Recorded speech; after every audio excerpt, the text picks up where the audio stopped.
నువ్వు నేను మనమంతా కూడా విలువైన వారం కదా. యేసుక్రీస్తు మనందరి కోసం ప్రాణం పెట్టలేదా?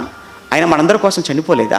ఆయన చనిపోవడాన్ని బట్టి, ఆయన ప్రాణం పెట్టడాన్ని బట్టి, ఆయన సిలువలో తన రక్తాన్ని చిందించడాన్ని బట్టి ఆయన మనలందరినీ కూడా కొన్నాడు. ప్రాణం పెట్టి కొన్నాడు అని అంటే మనం ఎంత విలువ. ఏమండి, మీ ఇంట్లో ఉన్నటువంటి వస్తువులు ఏవైతే ఉన్నావో అవే ఉన్నాయండి. అవి విలువ కలిగిన మీరు అనుకుంటున్నారు. కాదు, మనకంటే విలువ గలవేమి అవి కాదు. ఏమండి, ఈ వాచ్ ఎంతండి? మా 1000 రూపాయలండి. లేదా ఈ కార్ ఎంతండి? ఏమండి, ఒక 10 లక్షలండి. ఏమండి, బైక్ ఎంతండి? 1,00,000 రూపాయలండి. కానీ మీ సంగతి ఏంటి? మీ సంగతి ఏంటి? ఏమండి, ఎంతని చెప్పగలరు చెప్పండి మనిషి విలువ? ఏమండి, మీకు 1,00,00,000 రూపాయలు ఇస్తాక మీరు ప్రాణం ఇస్తారా అన్నారు అనుకోండి, ఎవరిస్తారు? నీ కోటి నాకెందుకు? మీకు ఇల్లు కట్టిస్తానండి, మీ ప్రాణం ఇస్తారా అన్నారు అనుకోండి, అసలు నా ప్రాణమే లేకపోతే నాకు ఇల్లు ఎందుకు అంటాం మనం. అంటే అన్నిటికన్నా విలువైనది ఏంటి? ప్రాణం. అంటే మనం ఏమిచ్చి కొన్నాం?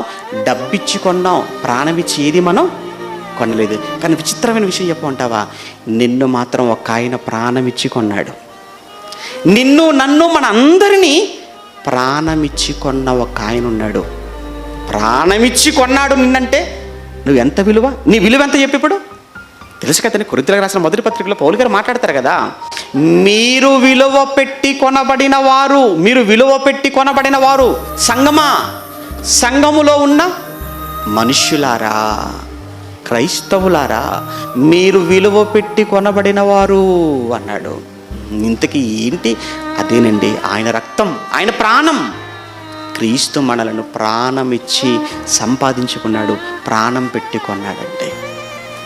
అందుకే మిమ్మును మీరు ఎప్పుడు కూడా తక్కువగా మిమ్మును మీరు ఎప్పుడు అనుకోకండి.